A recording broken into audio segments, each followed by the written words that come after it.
because you're thinking, well, people are aiming at success. Don't be thinking that. It's not by any means necessarily true. Trait neuroticism is a powerful motivator. And trait neuroticism is, let's not be too threatened or hurt, right? That's the negative emotion system. And the negative emotion system is a killer source of motivation.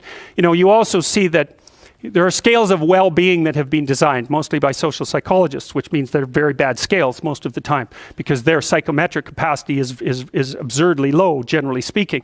So what you find with scales of well-being, sometimes they're talked about as scales of happiness even, is that people aren't after happiness, they're after not hurting. It's not, so they don't want to be extroverted and enthusiastic, right? And bubbly and full of smiles and laughter. That isn't what they mean by I want to be happy. What they mean is I don't want to be anxious or in pain.